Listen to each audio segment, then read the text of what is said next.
Olá, boa tarde. Você está agora com as notícias do Gazeta News. Um protesto por moradias complicou o trânsito na região do Grajaú, na zona sul de São Paulo, hoje pela manhã. O protesto começou por volta das 4 horas da manhã. Os manifestantes pediam a construção de mais moradias na região. As avenidas Belmira Marim e Teotônio Vilela, duas das mais importantes do Grajaú, chegaram a ser fechadas pelos manifestantes. A circulação dos 55 ônibus que passam pela Zona Sul foi prejudicada durante quase toda a manhã. Por volta das 10 horas, o trânsito já fluía normalmente. E agentes penitenciários do estado de São Paulo entraram em greve por tempo indeterminado a partir desta segunda-feira. Os agentes pedem recomposição salarial de 20,6%, aumento real de 5%, o fim da superlotação nos presídios e mais segurança no trabalho. A expectativa é que trabalhadores de 80% das penitenciárias do estado façam adesão ao movimento. Um percentual mínimo de 30% do contingente deverá permanecer trabalhando. A paralisação acontece em um momento em que as autoridades de segurança pública estão em alerta a possíveis ações do primeiro comando da capital após uma tentativa frustrada de resgate de chefes da facção que estão presos. E o julgamento do ex-cirurgião plástico Fará Jorge Fará é adiado pela 5ª vez. O pedido foi feito pela defesa do médico, que alegou que 2 das 8 testemunhas não foram localizadas. Fará responde em liberdade pela morte da amante Maria Alves. Partes do corpo da vítima foram encontradas no porta-malas do carro do médico. O novo julgamento foi marcado para o dia 12 de maio. E terminou em tumulto um rolezinho no Parque Vila Lobos, na zona oeste de São Paulo. A Polícia Militar foi acionada por volta das 4 horas da tarde de ontem para conter depredações e brigas causadas por cerca de 200 jovens na entrada do Vila Lobos. Com a chegada dos agentes, os adolescentes se dispersaram. Ninguém foi detido. Um dia antes, no sábado, ocorreu o primeiro rolezinho organizado com apoio da Prefeitura, no Parque do Ibirapuera, na Zona Sul. O encontro contou com a participação de 2.000 pessoas e terminou de forma pacífica. E começou hoje em todo o Brasil a vacinação contra o HPV. No estado de São Paulo, a expectativa é que sejam vacinadas mais de 808.000 meninas entre 11 e 13 anos. No estado de São Paulo, a campanha vai ocorrer em 5.000 postos de saúde. Na capital também haverá vacinação em 550 escolas municipais e a meta é vacinar 211.288 meninas de 11 a 13 anos. Os postos de saúde vão funcionar das 8 da manhã às 5 da tarde, de segunda a sexta-feira. A campanha terá 3 etapas. A primeira vai até o dia 10 de abril. A segunda dose será aplicada 6 meses após a primeira e a terceira dose 5 anos depois. O HPV é responsável por 70% dos casos de câncer de colo de útero em todo o mundo.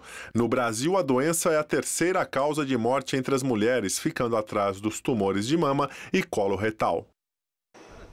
E a partir de hoje, a Sabesp reduzirá em 10% a captação de água no sistema Cantareira. A retirada passa de 31.000 litros por segundo para 27,9 mil. A redução será compensada com o uso de água das represas Guarapiranga e Alto do Tietê. De acordo com a Sabesp, a troca não afetará o abastecimento de água. Hoje, depois de 2 dias de uma pequena elevação, o nível do sistema Cantareira voltou a cair e agora está em 16%. E a semana começou bem quente aqui em São Paulo. Nesse momento, os termômetros da cidade marcam 30 graus. Vamos ver como fica a previsão para os próximos dias? Os próximos dias serão típicos de verão, com sol, muito calor e chuvas isoladas aqui em São Paulo. Isso porque uma nova massa de ar seco ganha força aqui no Sudeste. Então, todo o estado de São Paulo terá uma terça-feira de sol forte e calor. Com o tempo abafado, muitas nuvens vão se formando e entre a tarde e a noite há previsão de pancadas isoladas de chuva. A máxima será de 33 graus em Ribeirão Preto e de 34 em Araraquara. Em toda a faixa leste, os termômetros ficam perto da marca dos 32 graus, inclusive aqui na capital. O dia amanhece com apenas 20 graus, mas esquenta rapidamente. Na quarta, a máxima prevista é de 29 e na quinta-feira sobe para 31, ainda com condições típicas de verão. Vamos agora ver como está o trânsito aqui na capital.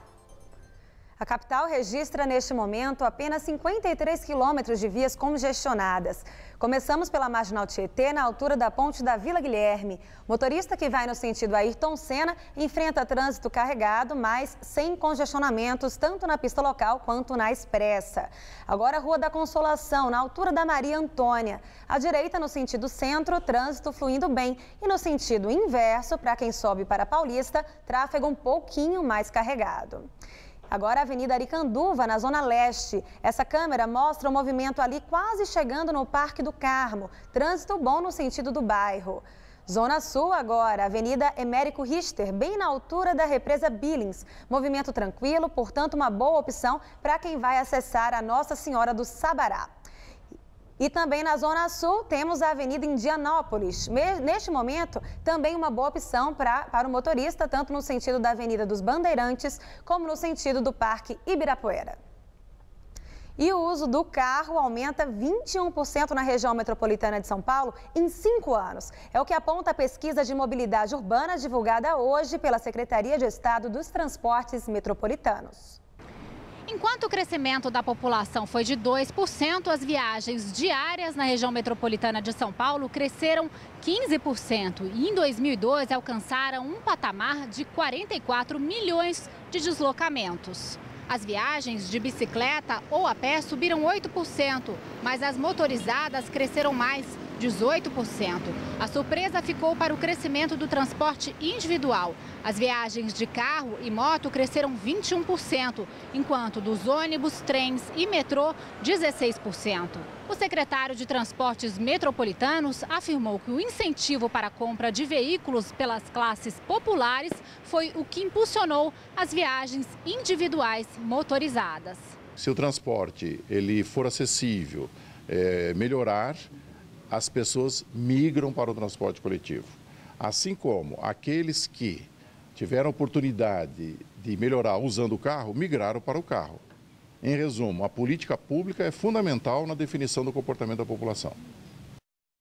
E a Prefeitura pretende limitar a altura dos prédios em bairros residenciais de São Paulo. Os novos edifícios não poderão ultrapassar 25 metros, em média 8 andares. A medida faz parte do texto final do plano diretor que será apresentado na Câmara esta semana. Se aprovada, a construção dos chamados espigões ficará restrita a grandes avenidas servidas por transporte público. E foi instalada nesta segunda-feira a peça da cobertura que caiu no estádio do Itaquerão em novembro do ano passado. A peça de 77 metros de comprimento e 420 toneladas ficava em um dos lados da cobertura do estádio. No ano passado, o guindaste que içava o item cedeu e matou 2 operários. Os próximos passos da obra são os testes de iluminação, a recolocação dos vidros da fachada e o acabamento interno. A inauguração está prevista para o dia 15 de abril. Na Malásia, as amostras de uma mancha de petróleo encontradas no mar não pertencem ao Boeing 777 da Malaysia Airlines, que sumiu dos radares no sábado. O avião continua desaparecido. A mancha foi vista a 185 quilômetros da costa, próxima do local onde os controladores de tráfego aéreo perderam contato com a aeronave. O rastro de óleo, porém, foi lançado no mar por barcos. Um total de 24 aviões e 40 embarcações participam das buscas no Golfo da Tailândia. Anteriormente, um avião militar havia afirmado ter encontrado um objeto amarelo que parecia ser uma parte do Boeing. Mas o objeto que flutuava no mar não era parte de um bote salva-vidas, como se suspeitava. O avião da Malaysia Airlines decolou no sábado de Kuala Lumpur, com destino a Pequim com 239 passageiros de 14 nacionalidades. As autoridades não descartam que o sumiço esteja ligado a um eventual sequestro da aeronave. E ativistas continuam acampados em frente ao zoológico de Taboão da Serra, na Grande São Paulo. O local sofre com denúncias de má conservação e descaso com os animais. 2 tigres e 1 leão já morreram. O grupo de ativistas que há 10 dias permanecem acampados em frente ao zoológico acredita que animais têm morrido por descaso e quer que todos os bichos sejam retirados. Nós convidamos o biólogo Emílio Inter, que por 10 anos trabalhou no zoológico de São Paulo e no de Sorocaba, para uma visita. Ele observa que o recinto das araras não tem vegetação suficiente e que quase sem poleiros as aves se penduram na grade. Mas foi o tucano que chamou a atenção pelo comportamento. O ato de bicar a tela é sinal de estresse. O estresse, no mínimo, ele vai parar de comer, ele pode arrancar a pena, pode se mutilar. Para o biólogo, a coruja parece doente. Ele é um animal de hábitos noturnos, né? Então ele não está acostumado a ficar com incidência de luz tão direta. Então você vê que ele está bem desidratado porque um olho abre, o outro não consegue abrir. Há grades enferrujadas e amarradas com arame, onde os animais podem se machucar. E também muito improviso. Aqui perto do recinto dos gaviões, a gente sente um cheiro de carniça muito forte. E percebe que a comida está ali, ó, naquela tampa de pote de sorvete.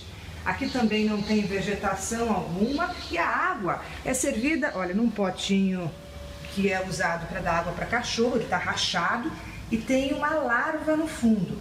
A leoa só ganhou um lugar à sombra no mês passado e não parece muito animada. O leão, companheiro dela, e um casal de tigres morreram no ano passado. Na época, houve denúncias de negligência no acompanhamento veterinário. Acho que os animais têm condições de continuar vivendo aqui no zoológico? Só se fosse feita uma mudança radical e muito rápida em todos os recintos. Esta bióloga reuniu fotos num minucioso relatório. O documento já foi enviado à Secretaria Estadual de Meio Ambiente, responsável pela fiscalização, e ao Ministério Público Estadual, pedindo providências. Em nota, a Prefeitura de Taboão da Serra diz que a situação dos zoológicos já é de conhecimento do poder público e que o governo municipal iniciou as obras para adequações do local, visando proporcionar locais adequados para os animais e mais segurança aos visitantes. A nota diz ainda que os animais não sofrem nenhum tipo de maus tratos e que todos eles são assistidos por uma equipe multidisciplinar formada por médicos veterinários, biólogos, além de tratadores. E o Gazeta News de hoje termina aqui. Novas notícias logo mais às 7 da noite no Jornal da Gazeta e no Jornal da Gazeta, edição das 10. Fique agora com o Gazeta Esportiva.